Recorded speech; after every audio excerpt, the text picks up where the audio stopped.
Hi guys, magandang hapon. Tara samahan niyo ako guys, luto tayo ng puto cheese guys.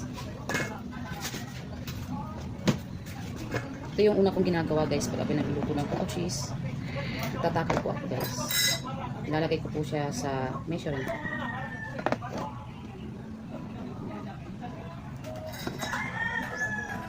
Ang lulutuin natin ngayon guys ay 3 cup na harina. 3 cup na harina para sa ating puto cheese.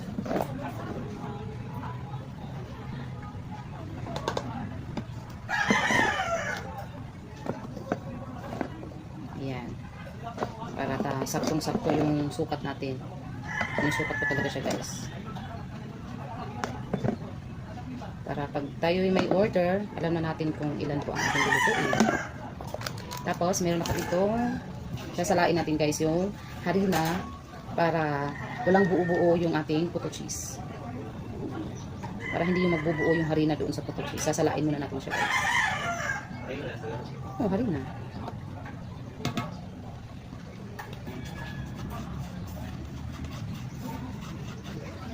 Tapos ay white sugar. Napaka-active siyang gamitin sa lahat ng pag-bake. Sa cake, sa macaron, sa puto cheese. Basta pag-bake guys na kailangan ng pangpaalsa, ito yung ginagamit ko guys.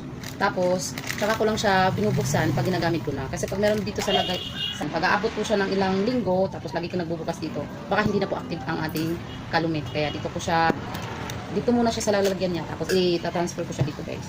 Yan, tatakal na tayo ng asukal para hindi natin makalimutan. Ayan guys.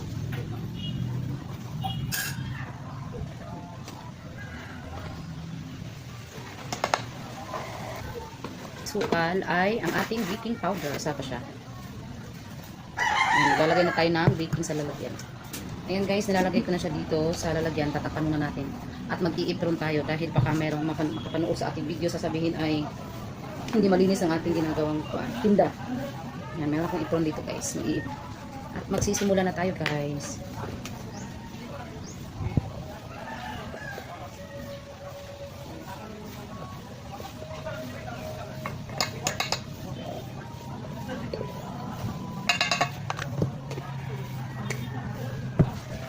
At ating hahaluin. Tapos isusunod natin yung gata. Isa rin to guys na lagi kong ginagamit sa lahat ng mga niluluto ko sa mga dessert. Ito ang Jersey Iba. Kasi gusto ko yung bango niya.